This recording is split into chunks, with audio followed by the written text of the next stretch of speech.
Hi guys, second part of choco lava cake.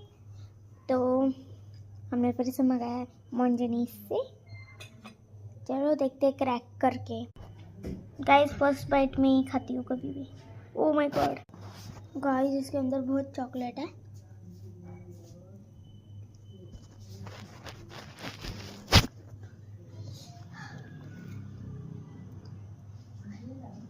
ये देखो cream इसकी। उन्हें मैंने फर्स्ट पार्ट में दिखाया था क्रीम। जिनको गाली बना देते टंको।